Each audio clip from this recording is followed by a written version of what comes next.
I prefer white on black. No, I don't. That's white on black. I prefer black on white. Well, it's 50-50. I come to that part of the ride where I am, of course, completely lost.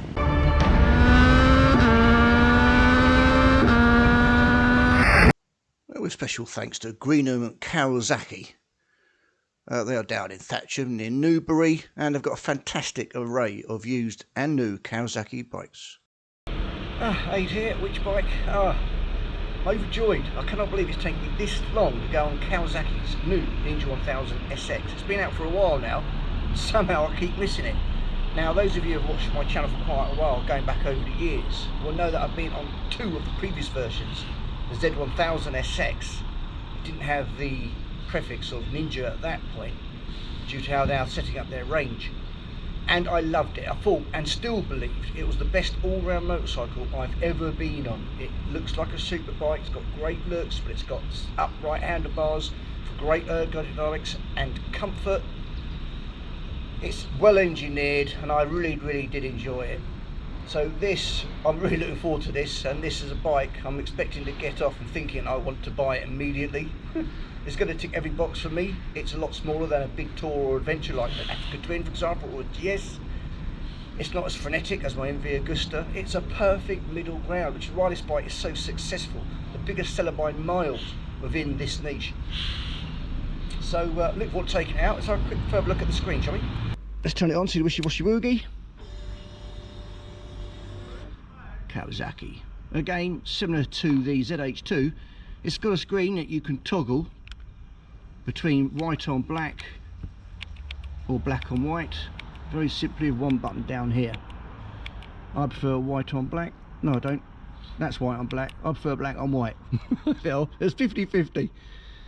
Oh dear. Now, unlike ZH2, you haven't got a select button here, you've got a select button here. Oh, you press it and hold it in, it comes up with the menu settings. As I'll go into as we go along, tell you a bit more about it, how you set it up. Now, the most important button you're going to use probably is this mode button down here. Now, you click it down and hold it, it goes from rain to rider, which is configurable modes to set up the ferocity of the throttle and the power and the traction control. That is actually at the bottom of the selectors.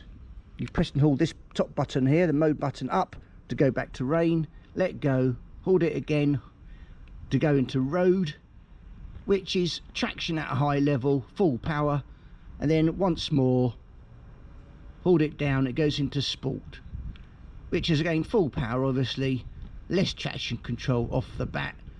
I suspect people after riding this will come up with their own rider configuration which will suit them. Let's start it up. Right, looking forward to this already. Let's start it up. We just have to pull this down. There it is. That's a nice burble of a stock can down there. Now, the performance pack comes with a solo seat cowl, a darkened screen, and an Akrapovic exhaust. Now, that's the one I'd definitely go for, and I imagine it's a very popular model in this particular range.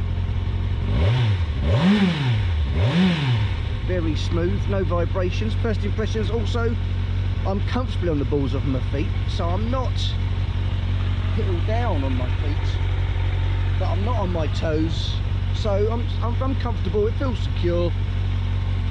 The distribution of weight won't scare you as you come to a still. So let's get this down the road and, oh, colour me excited. Oh yes.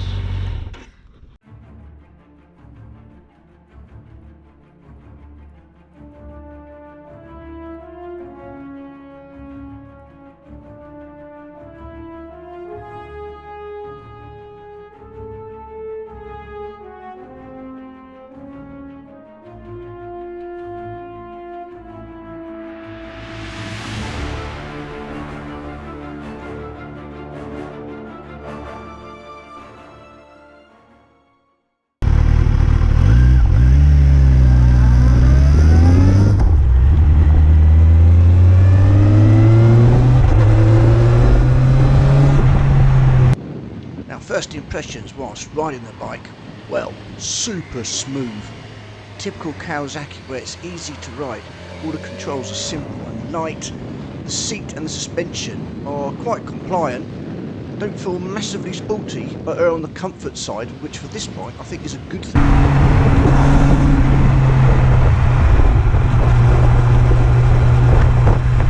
Okay, let's talk about the options. Colour wise, there is the grey and black.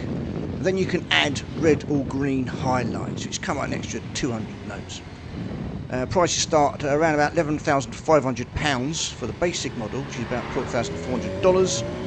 Then you can add about 900 to that if you want to go to the performance model or a tourer model, or 1700 on top of that if you want to go for the performance tourer, which has a combination of the both. Now, the performance model has the solo seat cowl, the darker screen and an Akrapovic exhaust, and the touring model has the side panniers with the taller front screen.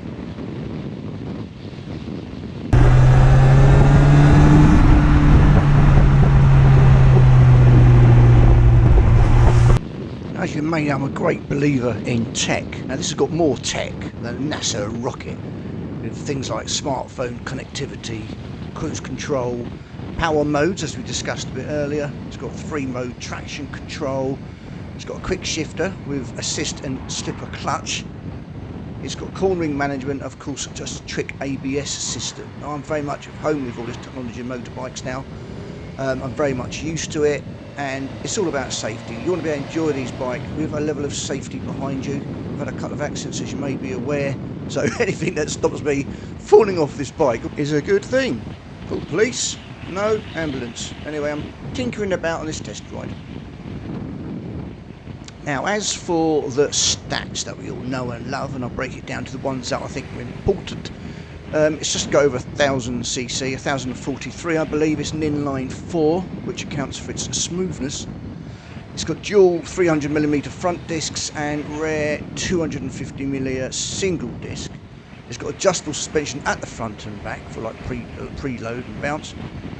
It's got 105 kilowatts, which is 140 horsepower, so that's about 142 PS. Why there's 3 measurements for power now, I've got no bloody idea, but there you go.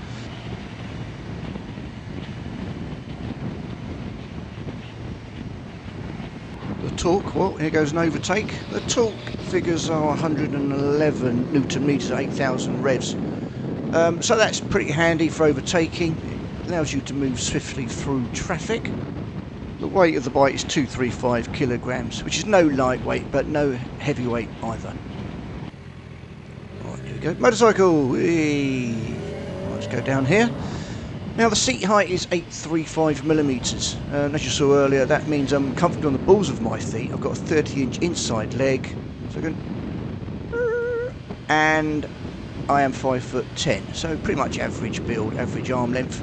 The bike is extremely comfortable with its upright handlebars. It's actually a delight.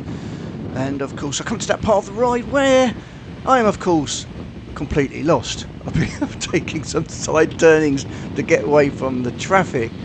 No idea, so I'll have to get off and check the sat-nav.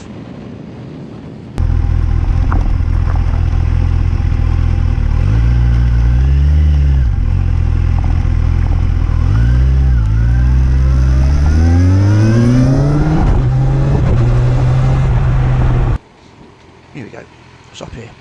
So, okay, it doesn't turn like a super bike, but it turns very nicely indeed. I'm making my way around, and did I put my foot down? Well, I'm not admitting. So here we go again. All in all, I'm really starting to enjoy this bike. It just is perfect in the middle of what you want. Now, some people might want the opposite of that. They might want one bike that is your super sports track bike for immense speed and enjoyment. The other people might want more of a tourer, an out-and-out tourer, perhaps more practicality. However, this bike sits right in the middle, and if you want that one bike in your garage, then this is a very, very strong contender, and I'm loving it. It's just absolutely flawless, and I'd highly recommend it to anybody. If you're in any doubt, get out there, contact your Kawasaki dealer, get a ride on the bike, and I'm sure you'll be very pleasantly surprised just by how capable this bike is. It's Aid signing out. Ride safe out there. Take care.